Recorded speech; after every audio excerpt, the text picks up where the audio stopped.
while we were down here, I thought we'd take a look at the wildlife pond. Take a look at the frog spawn. Absolutely everywhere.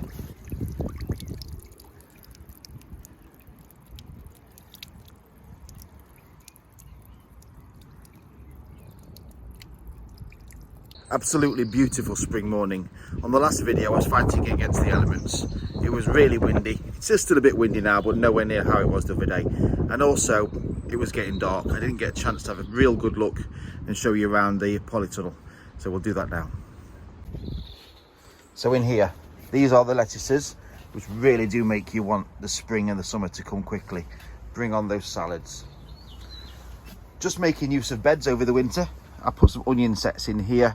I might move them into another bed, I'm not quite sure. I'm going to do all this weeding. The reason why this is being filmed, as stated in the first video, is for me to look at it from the outside in, rather than the tunnel vision and the blinkers on that you get when you see something every day. Real big focus on tidying today. Sugar snap peas. Those are the ones where you eat the actual pod, so they're dying to go out soon. I think that might be something I do tomorrow. Just some strawberry runners, little few bits that are left there. I've got a shelf that I put some, I didn't label them, some broccolis, cauliflowers or cabbages, I'm not sure which ones they are. Some of them, because of the warmth in here, they've had a panic attack and bolted. So they might just end up either being composted or I'll give them to the rabbit at home. The tiny little ones there are spring onions, started off at home by me and my kids. It's always nice to get them involved. And these leeks have been with us forever. Really slow growth, but I think we planted them in something like October, November time in a bucket, sprinkled them and then separated them throughout the course of the last few weeks into their own pots. And once you put them in their own pot and they're not overcrowded, they grow on very quickly. More unlabeled brassicas. I won't be doing as many mistakes as that this year. I will be labelling things, especially in the brassica family. It's so difficult to know until it's too late or it's bolted. Broad beans, lots of them, with more broad beans on the way because they're a big fan in our house. The kids were even eating them raw when they came down last summer, and hopefully we'll have some of those in the next month or so. Pak choy in the video before, you can see the development already over a few days. They'll be lovely. The melons survived the transplant, slightly leggy. I can get them repotted on into bigger pots and they will be screaming out for the summer. So I've got to really watch out that they don't either get nipped by the frost or get too leggy. So I'm going to be potting them on a regular basis. This is a complete fail, albeit a few successes in there. I forgot I'd planted these. I put them in the airing cupboard. I've grown more mushrooms than parsnips and didn't even plant any mushrooms. It's just bacterial mold, I think, growing, so I'm not sure what to do with them. The spores have made some funny looking shapes and sizes in there, so it looks like it's got tapeworm, but it hasn't. It's just shoots of fungus. I'm sure that's all they can be. But there are some parsnips and I planted them in the toilet roll so I don't damage the root. So I think there's going to be a chance I can rescue some of those with some tender loving care.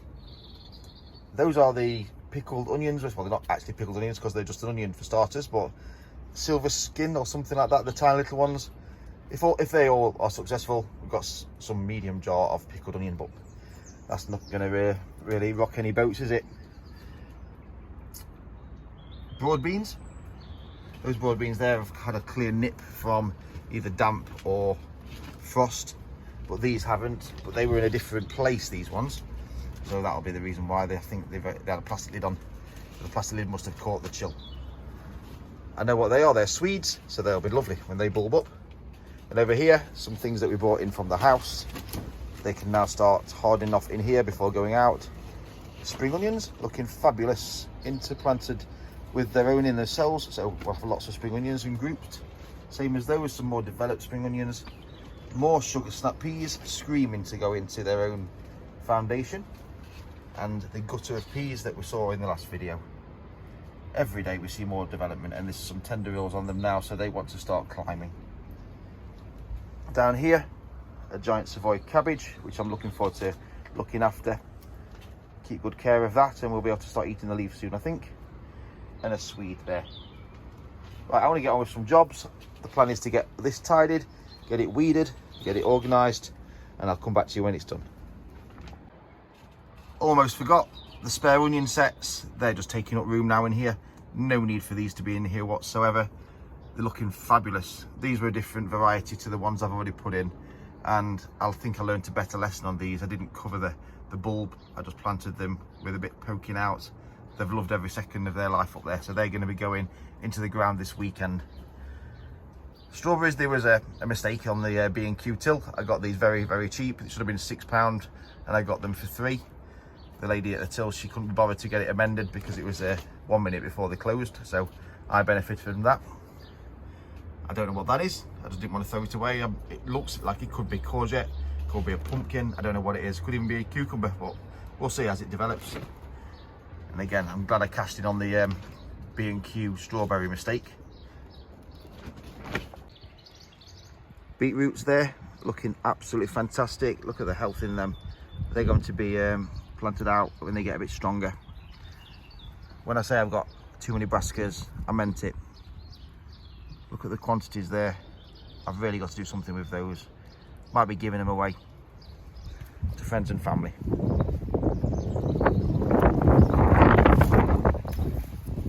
And putting things out like this is a good idea, even though I'm not going to leave them out all afternoon, all evening. It just gives them strength. When the wind gets them, it teaches them to start strengthening their stems. Flowers for the garden, not a lot of germination. Lupin, marigold and cosmos. This is just a tray of spinach, which we know will germinate very quickly. And it'd be lovely just to eat the baby greens that come from it before it does what spinach does and bolts. Also, the greenhouse, which we discussed on the last video, looking very worse for wear, should be on today's to-do to sort out. We shall see.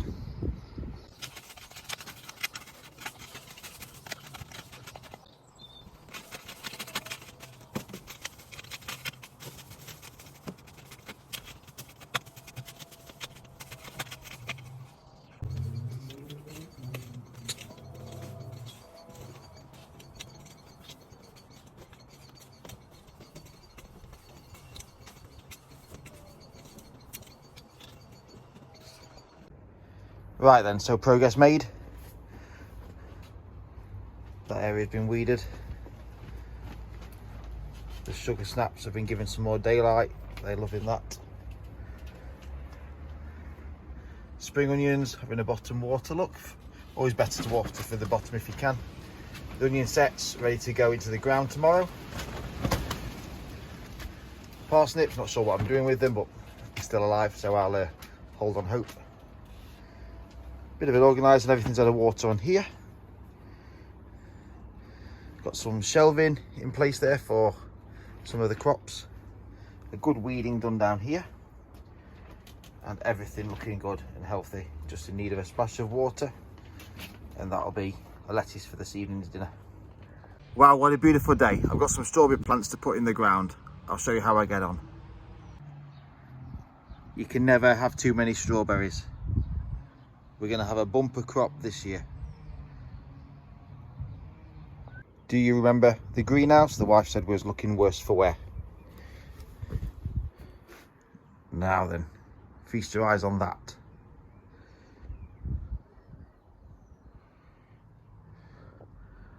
It's not looking worse for wear anymore.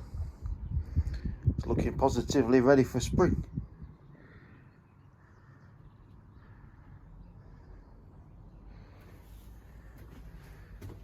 So once again, in here, some little pea seedlings I just bought from home today, planted by my lads.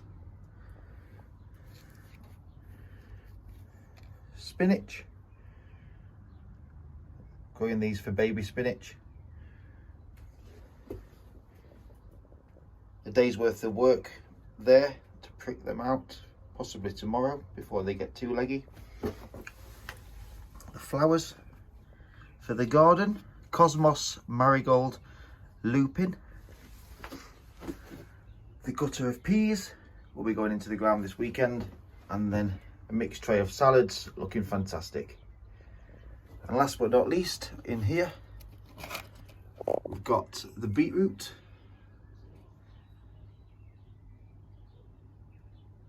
Have I put a front on the compost bin?